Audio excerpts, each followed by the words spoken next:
This video is going to show you 2011-2012 year, so it's roughly 10 years ago. It's the P1, it's the higher tier, it's just a practice paper. Some of the questions on this paper won't be on yours, so if they're not on it, I'll let you know. So we'll just work our way through this paper.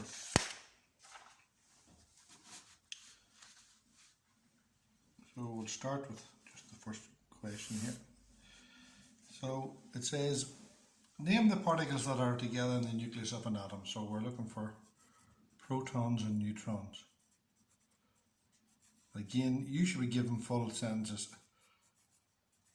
Full sentence, capital letter, full stop. Get into the habit. I can go through it just to give you the answers.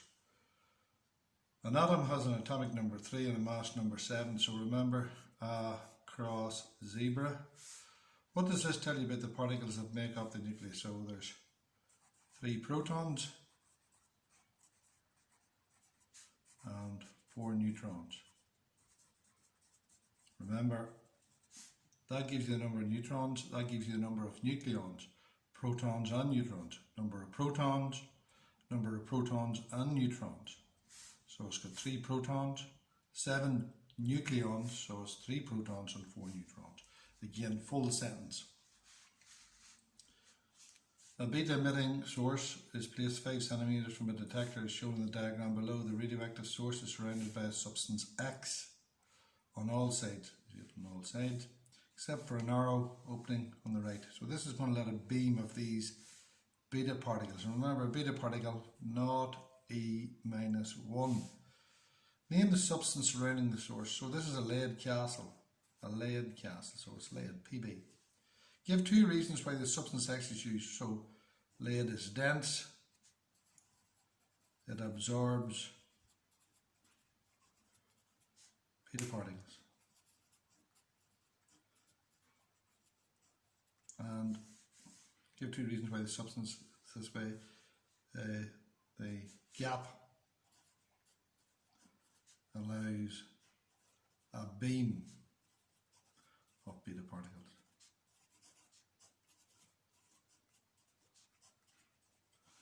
So give 1 reason why even a weak radioactive source should be handled using tongs. Simple answer is you don't touch it. No physical contact. One of the ways of minimising no physical contact. So there's the first stage done.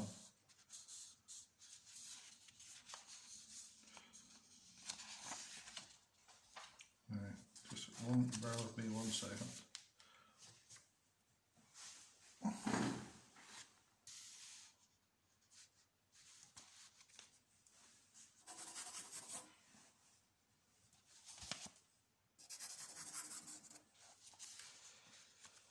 You're provided with a number of aluminium squares, each 1 millimeter thick. Describe briefly how to use the equipment shown opposite on the aluminium squares to measure the range of beta particles. So you drop the aluminium squares in front of the source and you record the reading on the detector. It should not fall to 0 because of a background count.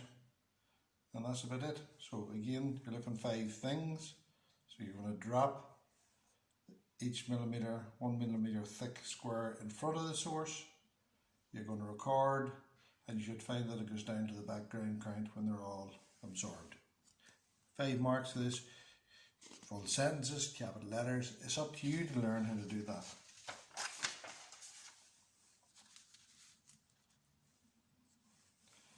The table below gives information about 3 balls. Complete the table. So here we've got glass, brass, steel, mass. And the formula for this is W equals M times G. That's newtons, kilos, 10 meters per second squared. So this is 250 grams, 0.25 kilos. So that's 2.5 newtons. That's 2 newtons, that's 0.2 kilos, that's 200 grams. The 3 balls are dropped from the same height at the same instant. Which balls, if any, will hit the ground first? Well, they should all hit the ground at the same time. They all hit the ground at the same instant. So there's your tick. Now always make sure you good clear tick, and that's it. So that's that question done. Now we're on to question number 3.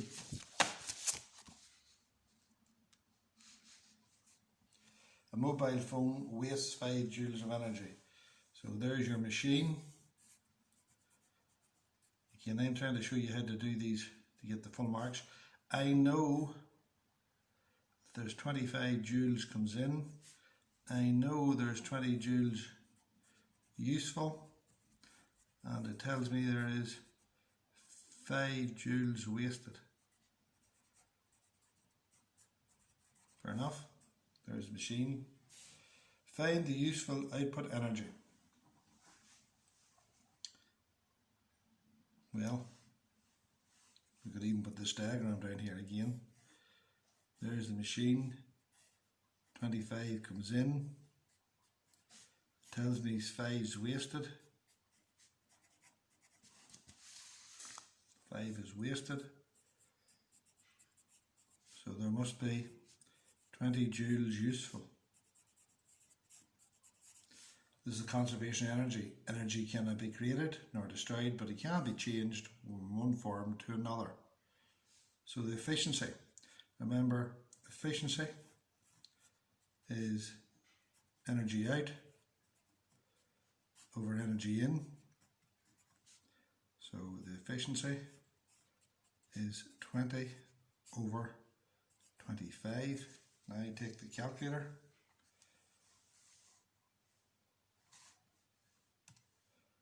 20 divided by 25 is 0.8 or 80%. Either one will do. Remember, there's no unit. So there we have it, 0.8. Fair enough. Let's see, can we do goes on to the next question. So it's a distance time graph. So as soon as you see a distance time graph, you write down the two things. Distance at a time. If you're reading off, make sure you use a ruler. And 2, slope is speed. And that's the two things you can tell. After that, you're stuck. Describe the motion of the train from A to B. Well, talk to yourself. At no time it's 40 metres away. 10 seconds it's 40 metres away. At 20 seconds it's 40 metres away. At 25 seconds it's 40 metres away. So it's stopped. Stationary.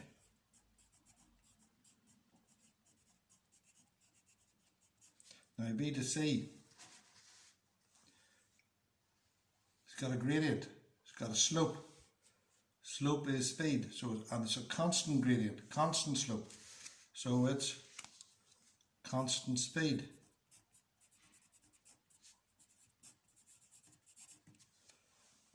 Alright, go on to the last part of the question. It asks you to kill the average speed of the train. So average speed, again, I'm looking for 3 marks here. Average speed, total distance over total time. Total distance over total time. Stick it in the box. What's the total distance? Well, take the ruler and read off. I make that 90. Total time 50 seconds. It's 90 divided by 50. So that's definitely a distance. Look, distance. Distance. It's definitely a time, 50. Distance over time, 90 over 50. Calculator. 90 divided by 50. 1.8 meters per second. That's that question done. 3 marks, 1, 2, 3. Happy days. Now remember, you need to know alpha, beta and gamma symbols for this sort of question. So we'll just write them down. alpha 4 2 He, beta naught E minus 1, and gamma gamma naught naught. If you don't know them, learn them. Yttrium 90 is a beta emitter. There's our beta, which decays to zirconium. There's your zirconium. Complete the decay. 4 marks, and the 4 marks are probably for the 4 numbers in the 4 boxes, so it's 0 minus 1. Remember that these two here have to add up to that. So that's 40, 40, take away 1, 39, 90, add 0, 90. Right? Yttrium has a half-life of 64 hours. So in a time of 64 hours, half the original radioactive items, radioactive nuclei, will have decayed.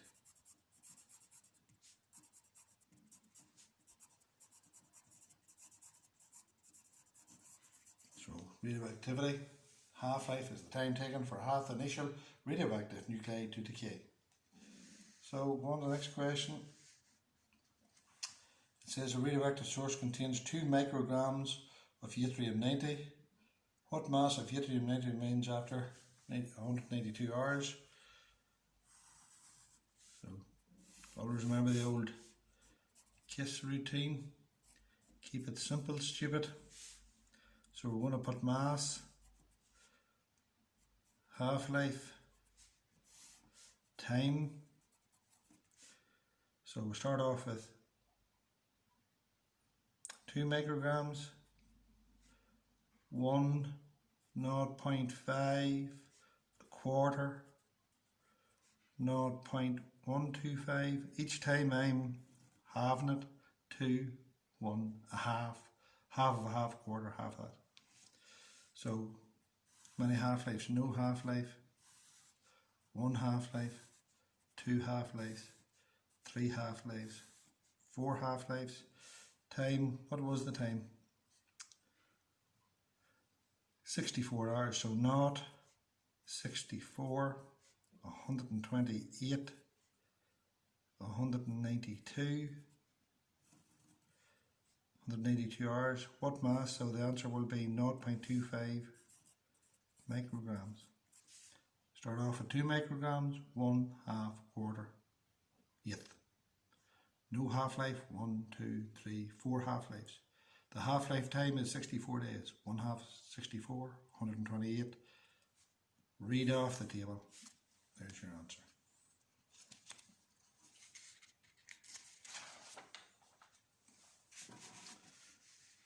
So the next question is, the photograph shows the Space Shuttle Discovery taking off. The work done by the engines of the Space Shuttle during liftoff is 9,400,000 joules. This takes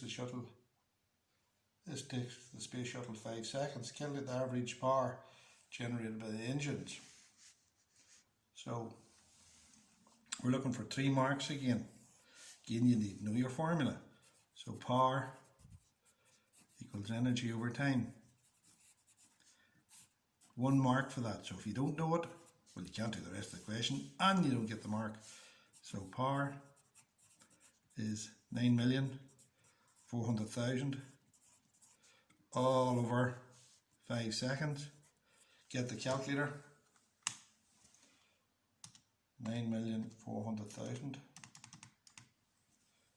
2, 3. One too many. 9,400,000. Just check I'm right. Yes. Divided by 5 is 1,880,000 watts. 1,880,000 watts. And remember, kilowatts is 1,000 megawatts. Remember that? 1,000 million. So that's 1.88 megawatts. But it doesn't ask you that. But it's just in case they would ever ask you that. One of the engines in the space shuttle exerts a force of that many newtons. In this time interval of 5 seconds, the space shuttle rises a height of 200 meters. Calculate the work done. Again, you need to know the formula. Work done is equal to force by distance. The work done is measured in joules, the force is measured in newtons, and the distance is measured in meters. So let's have a look. The force is measured in newtons, and the distance is measured in meters. So happy days. So work equals force by distance.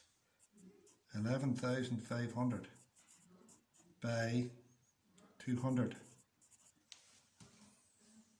Get the calculator. 11,750 by 200.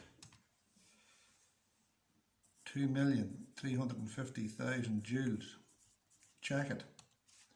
11,750 by 200. 2,350,000 joules. Remember, do each calculation twice.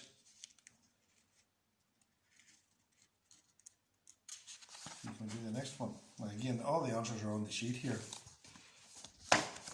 There's nothing wild or exciting about this. So the chart shows the sources that generate electricity in the United Kingdom in 2002. Nuclear, hydroelectric, others, coal, oil, gas.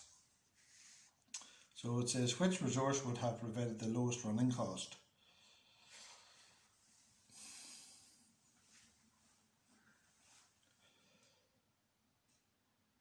Probably coal. Could also be gas, but from the information you can't really tell. Coal, because they're roughly the same size, they must be cheap to make, but you can't really tell how much it cost to dig the coal out or how much it was to get the gas. Which resource would have resulted in the greatest decommissioning cost? Well, decommissioning is nuclear. And remember, decommissioning means that you have to take the nuclear power plant apart, and you have to then put the stuff away safely.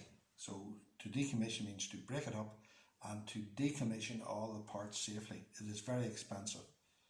Which named resource does not intimately depend on the energy of the sun? Well, probably nuclear again.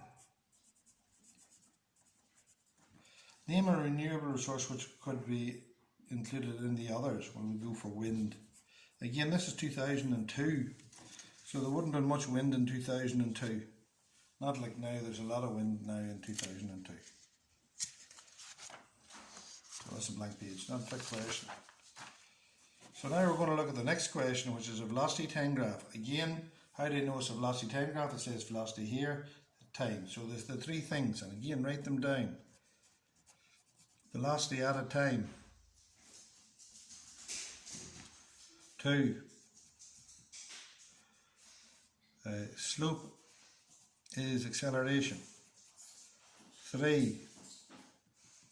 Area enclosed is the displacement. 4.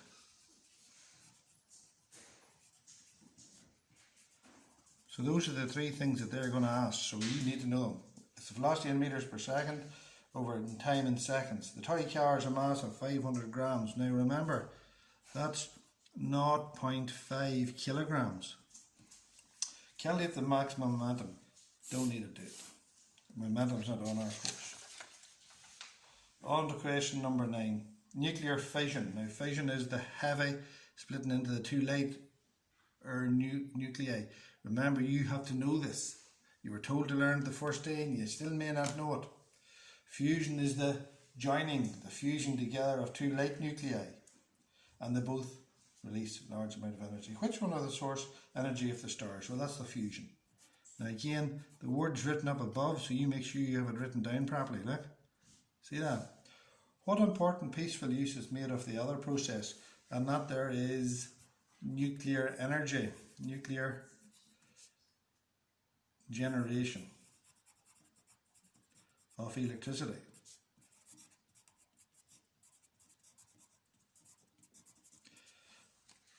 Right, so the following statements are inaccurate descriptions of the process of nuclear fission and nuclear fusion. Nuclear fission is the splitting of a single atom into two lighter atoms. What's wrong with that? It's not an atom really. It's a nuclei, because it's nuclear physics. So that's what's wrong with that. It's nuclei. Nuclear fusion is the joining of two heavier atoms. Two heavier nuclei. And it's not too heavy, it's too light. Remember, 3,1H plus 2,1H. Where do you get them? In the C. 4,2He, helium, plus a neutron, 1 naught N plus energy. Right? So it's the two light nuclei, isotopes, same atomic number, different atomic mass, same number of protons, different number of nucleons. So that's so the nuclear fission, it's a nuclei, it's not an atom. And the fusion is too light to heavy. Too light to a heavy. Two sentences, capital letters, full stops. Get in the habit of that. Right, so we're on to the next one. To increase the amount of electricity in Northern Ireland using renewable energy resources would probably involve constructing many new wind turbines. See, this is 2002 and there's now 2020 and there's loads of them. The graph shows the power output of the wind turbine. Power in kilowatts, in thousands of watts. Wind speed in meters per second. The graph shows the power output of the wind turbine varied with wind speed. Using the graph, so you have to use the data from the graph, not from what you've got in your tiny head. Using the graph, describe in detail how the power output of the wind turbine varies with speed. So, it's 3 marks here. Below 5 meters per second, no energy. From 5 to 20 it increases to a maximum of, now be careful, read it off with a ruler. Read it off with a ruler, there's it there. Get it right. 540 kilowatts. See that? Up to 20 meters per second. From 20 to 25 it's always that. And beyond 25 it decreases. There's your 3 marks. Below 5 nothing. From 5 to 20 it increases. Not linear. From 20 to 25 you get 540 kilowatts of power. Above 25 it decreases. That's your 3 marks. All the data came from the graph. You didn't make it up.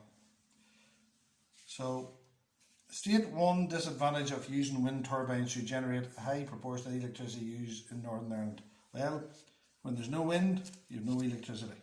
Again, capital letter, full stop. Get into the habit.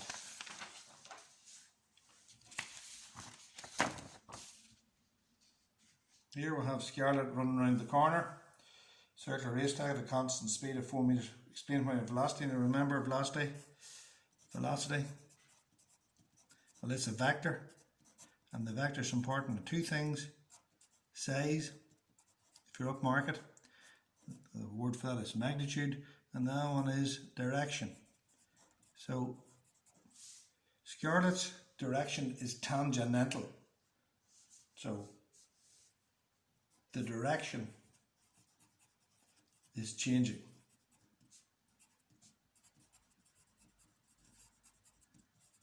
Hence, velocity changes. It's tangential to the direction. The circumference of the track is 300 meters and Scarlet runs 1 lap. How long will this take if she maintains a constant speed of 4 meters per second? Right, well let's see. The circumference, that's all right, is 300 meters, so that's the distance. And Scarlet runs 1 lap. How long will it take? Well, we know that speed equals distance over time. There's a mark for that. Remember, there's the 3 marks, that's one of them got the distance. We don't know, but she travels at 4, the distance is 300. What's the time? Now remember, if you can't rearrange formula, you make, this is exam technique. 2 is equal to 10 over 5. Which one do I want? I want the 5. So 5 is equal to 10 divided by 2. So T is equal to 300 over 4. Now get the calculator in. 300 divided by 4, 75 seconds. Just check it in case you hit it with a Mars bar fingers. 300 divided by 4, 75. 1, 2, 3. Lovely. All done. Now here's a moment's question. A uniform meter rule is pivoted at its midpoint. The mark, so it's a midpoint and it's uniform. So that means all the weight, the centre of gravity X in the middle at the 50. The markings on the meter rule start with a 0 mark over here. 0, 50, 100. The left hand is shown a weight of 4 newtons. X on the right hand side. See there? 36 centimeters from the pivot. So if that's not, that's 50 and that's 36. Well, that's at the 86 centimeter mark. Use the principle of moment. So remember, about a point. So once you see moments, you're looking for 3 things. You're looking for the word equilibrium. You're looking for the word about a point. And you're looking about the clockwise moments is equal to the clockwise moments. Anti-clockwise moments equals clockwise moments. Yes, so there's the 3 things. So let's do this. So use the principle of the distance y. Remember, it's force that's going to make the system move clockwise. That's going to make the system move anti-clockwise. Check it again. Goes like the clock, clockwise. Anti-clockwise. Yes? Right, so clockwise moment equals anti-clockwise moment. Remember, it's the distance from the pivot. So I'm going to call that x. So it's clockwise moment. 4 by 36. I can keep the distances in centimetres as long as I keep them on both sides in centimetres. Is equal to 6 times something. So get the calculator out.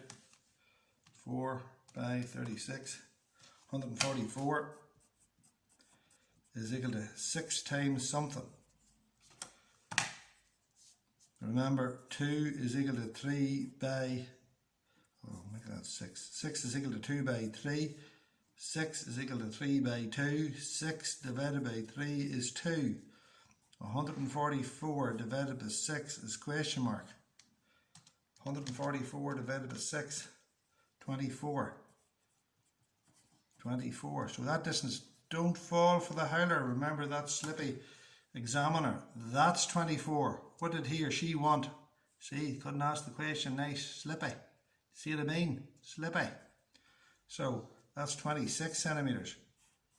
Because 26 centimetres and 24 centimetres gives me 50 centimetres. 26 and 24 gives me 50. See that? Couldn't ask the question straight. Slippy. Let's have a look at this question. Flora carries out, where did you get the bloody name for a start? Flora carries out an experiment in a laboratory where the trolleys of different masses are accelerated by the same force. So the force is the same, but the masses are different. So we're only changing one thing. We're changing the masses and then we record the acceleration. For each trolley, Flora records the acceleration and plots a graph of acceleration against mass. Now, that's a curve. It's not a straight line. They're not proportional. All you can say is, as the mass increases, the acceleration decreases. That's all you can say. Look, as the mass gets bigger, the acceleration gets weaker. How can you tell from the graph the acceleration not directly proportional? Not a straight line. If it's going to be directly proportional, it'll be a straight line. And it's not a straight line. Use the graph to calculate the size of the force. Well, we know that resultant force equals mass by acceleration. Isaac Newton's second law. Read off the graph. Now be careful. There's 1, and that's definitely 5. See what I'm using? Using the ruler. Tells me the acceleration. So resultant force. Where's the resultant force? Where is the force? I don't know. I will define the force. So it tells me the mass is 1 times 5. So the resultant force must be 5. Try another one. There's a 3. Read off carefully. See the way I'm using the ruler? 1, 1.2, 1.4, 1.5, 1.6. So that's 1.6. So resultant force is equal to the mass 3 times 1.6. Calculator. 3 by 1.6. 5 will do rightly. So the force is 5 newtons. See that? To use the graph, use the data. Look at the construction lines I have on the graph. Turn the page. The last one, number 14, kinetic energy. Again, you need to know the formula. Do you know the formula? Do you know how to rearrange the formula? Because they're going to ask that. So the kinetic energy is equal to mv squared over 2. Right? Do you know the v is equal to root 2 times ke over m? If you don't know that, you learn that. Calculate the speed of the racing car. So ke equals mv squared over 2. 960,000, now drop the numbers in the right place, is equal to mass 1,200 times v squared over 2. 2 times 960,000 all over 1,200 is equal to v squared. Calculator out. 2 by 960,000. Check that's right. 960,000 divided by 1,200. So 1,600 is equal to v squared. So v is equal to the square root of 1,600. Root. Answer 40 meters per second. 40. When we go back here, look, kinetic energy measured in joules, mass measured in kilos, velocity measured in meters per second. Go and look at the question. Mass measured in kilos, energy measured in joules. They want the speed measured in meters per second. Know the units of each. Know how to rearrange the formula. There's the first paper done for you. You go over this, you learn the exam techniques. See you in the next paper.